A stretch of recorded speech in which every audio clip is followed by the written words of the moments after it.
지금부터 2024년 10월 10일 전국 안보시민단체 총연합 기자회견을 시작하겠습니다.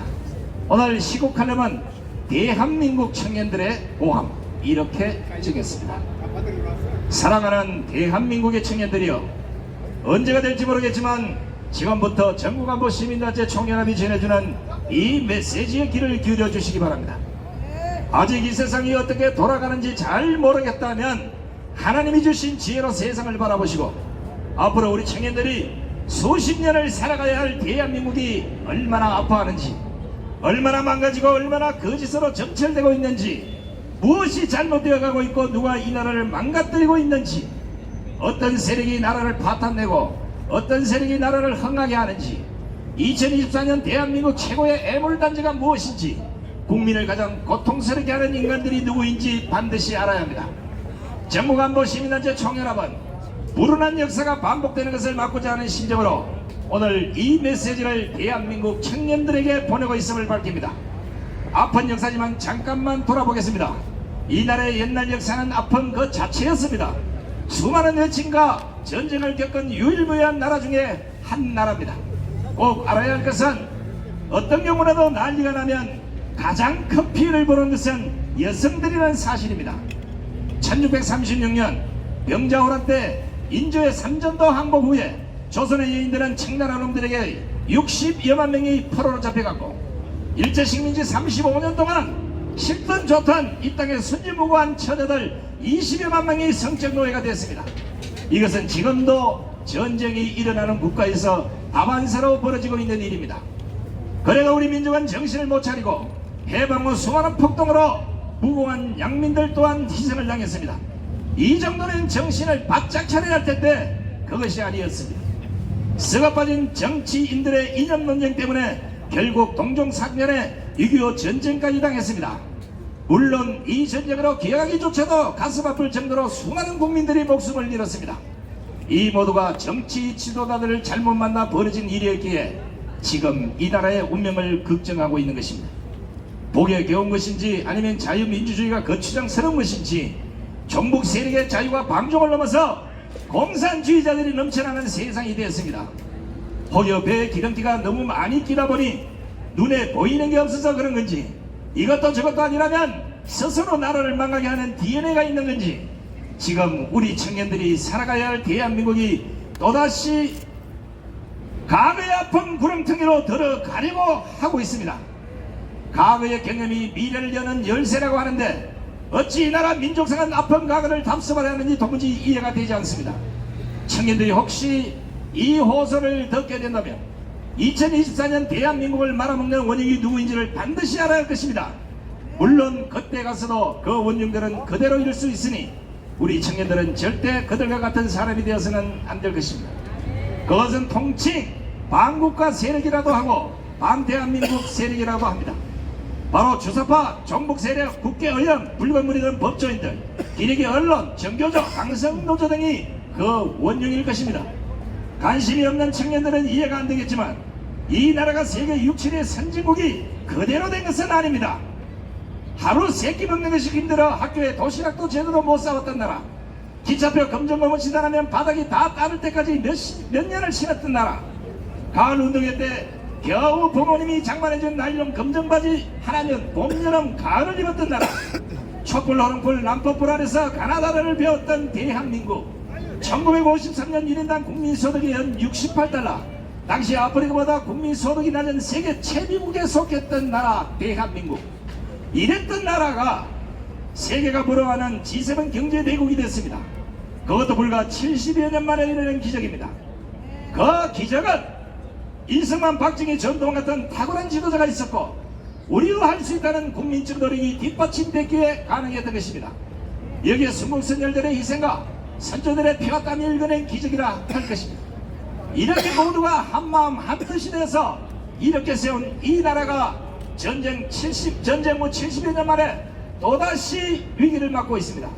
국민의 절반이 미쳐 돌아가듯이 정가자 정치인들에게 질질 끌려다니고 감옥에 가서 할 인간들이 부정 조작 선거로 국회의원 배지를 달고는 매일같이 탄핵과 특검을 노래 부르고 있지 않습니까? 한 발 더 나가 이재명을 비롯한 전체 좌파들이 윤석열 대통령을 끌어내리고 정권을 뺏겠다고 큰 소리까지 치고 있습니다. 공권력이 종이 호랑이가 되고 군이 좌파들의 조롱을 당하는 이 어처구니없는 세상이 되었습니다.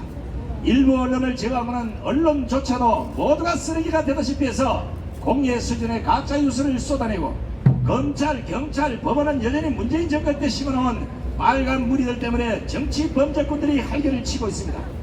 좀 더 정확히 설명하면 나라가 망조의 벼랑 끝에 선 형국이라고 할 수 있겠습니다. 나라가 이 꼴을 하고 있음에도 정권은 큰 소리만 쳤지 반국가 세력들의 놀이터로 내비두고 있고 정치인들은 국가와 국민은 내팽개치고 범죄자들의 방탄에 빠져있고 전 정권에서 한자리하며 허위호식한 인간들은 자녀들이 다칠까 눈을 감고 입을 닫아버렸습니다. 배운 자, 가진 자, 높은 자리에 앉은 자, 심지어 해초를 들어야 할 이 시대 어른들도 입을 닫아버렸습니다. 우리 사회 엘리트층이라는 인간들은 이 나라 꼴은 알 바 없고 국가가 위기에 빠졌을 때 나섰던 학생과 군인도 죄다 합주기가 됐습니다. 이러니 정치가 사료가 되고 법조인들이 법치를 막아뜨리고 언론인들이 정치와 노조에 거북이 되어버렸고 범죄자들이 법을 뜯어고치는 진풍경이 매일같이 벌어지고 있는 것입니다. 나라는 고삐 풀린 망아지 마냥 갈피를 못 잡고 눈만 뜨면 나라 곳곳에서 탄핵 특검 집회가 벌어지고 있으니 한시발 노릇이 아니겠습니까?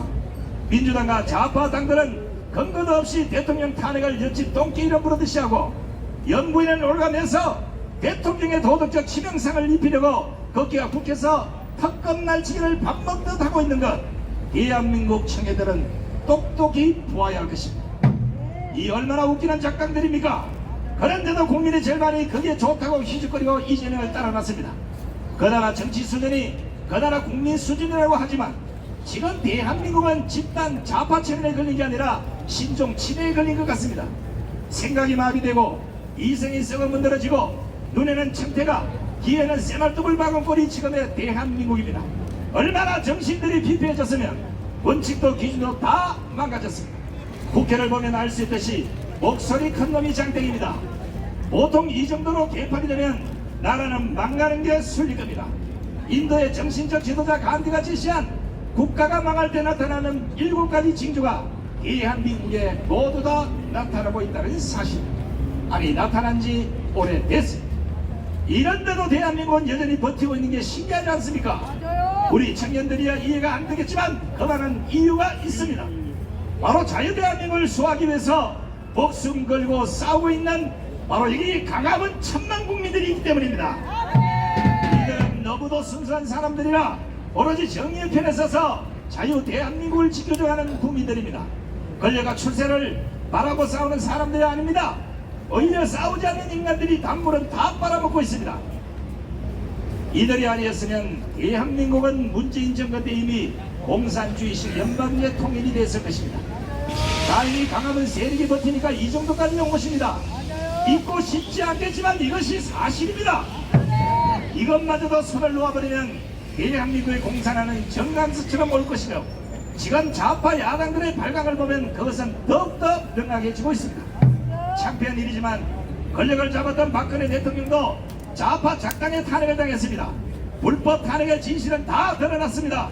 그런데 좌파에 당한 상처가 너무 큰지 아니면 아예 대한민국 식각을 접은 건지 나라가 이 모양이 됐는데도 그는 가다부터 말 한마디 없습니다. 더 더러운 인간들은 나라가 이 꼴이 됐는데도 천하태평인 권력자, 정치인 그리고 가진 자들입니다. 굳이 따지자면 국민 혈세로 잘 먹고 잘 사는 인간들이 나서서 위기의 이 나라를 구해야 될 것이 아니겠습니까? 가진 자, 재벌들도 같은 인간들입니다. 나라가 망하면 저들은 안 망한다고 생각하는지 콧배기조차도 보이지 않습니다. 우리 청년들이 절대로 예상은 안 되는 것이 있습니다. 나라가 위기에 빠지면 모든 국민이 함께 나서야 된다는 사실을 망각하지 마시기 바랍니다. 기억하십시오. 일제시대 천문학적인 전재산을 독립운동에 바치고 굶어서 사망한 이회영, 최재형 같은 분들은 안중에도 없는 세상이 되었습니다. 하기사 이 나라가 어떤 위기에 봉착했는지 관심조차 없으니까 길을 열지 않는 겁니다. 그러나 알아야 할 것이 있습니다. 좌파 대통령 김대중 노무현에 이어서 문재인까지 북한이 좋아하는 연방제에 이미 사인을 해버렸다는 사실입니다. 이것은 민주당 정강정책 통일론의 버릇이 기록이 되어 있습니다. 문제는 이재명 역시도 연방대통령을 신앙처럼 신봉하고 있다는 사실입니다.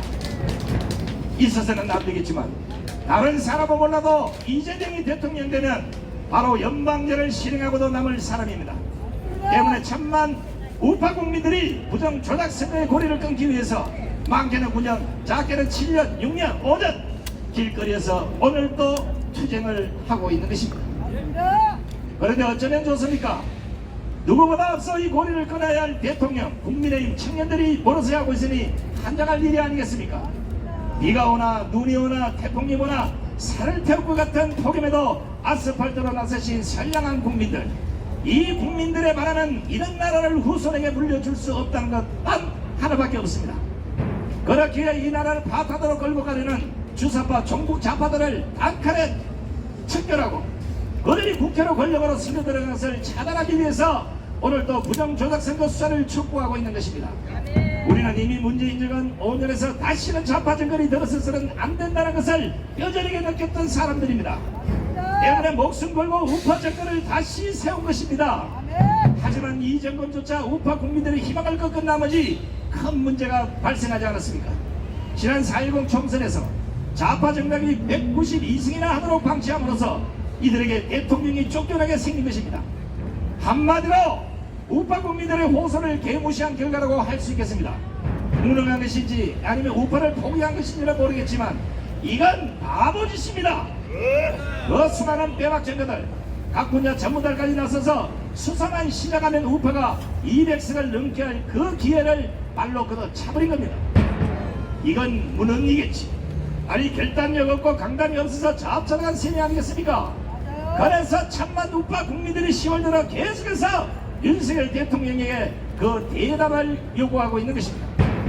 대답이 없으면 방법은 단 하나, 우파 국민들이 윤석열을 버리고 앞장서 탄핵을 요구하는 사태로까지 확전될 수도 있음을 경고해두고자 합니다.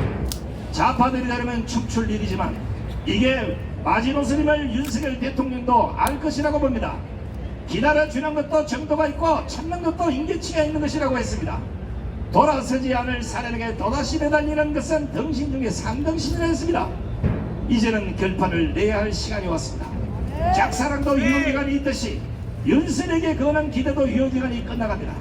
윤 대통령 스스로가 천만 애국 국민들과 함께 손을 잡고 적을 물리칠 것인지 아니면 끝까지 몰아서 할 것인지 이제는 결단을 내야 할 것입니다. 우리 우파 국민들도 많이 독해졌습니다. 좌파가 두려워할 정도로 전투력도 막강해졌습니다. 싸워서 질 이유도 없기에 우리는 모두가 목숨 걸고 싸우고 있는 것입니다. 제발 청년들이 알고 나서 복장 치기 전에 나라가 항골 탈퇴해서 제자리로 돌아갔으면 좋겠는데 지금 상황으로 봐서는 내전이나 북한이 무너지지 않는 한 그런 희망은 보이지 않습니다. 그래도 우리는 끝까지 싸워 이길 것입니다. 그래야만 나중에 우리 청년들이, 우리 후손들이, 우리 손녀 손자가 우리를 보고 할아버지는 2016년 그때부터 2024년 나라가 망할 때까지 도대체 뭘 하고 있었습니까? 이렇게 물으면 우리는 자유민주주의를 수호하기 위해서 좌파들과 죽기 살기로 싸웠다고 당당하게 말할 수 있기 때문에 우리는 오늘 또 광화문 광장에 모였습니다. 전국안보 시민단체 총연합을 비롯한 애국 국민들은 오늘 또 우리 청년들의 미래를 위해서 광화문 광장에 모여있는 것입니다. 반드시 이 땅에 쓸모없는 종북 세력들을 몰아내고 살기 좋은 나라를 우리 후손들에게 물려줄 것입니다. 자, 함께 외칩시다. 청년이야 깨어나라! 청년이야 일어나라! 청년이야 소리쳐라! 뭉치자! 싸우자! 이기자! 2024년 10월 10일 전국안보 시민단체 총연합 일동 차렷 애국 국민들이 되어 경례 충성!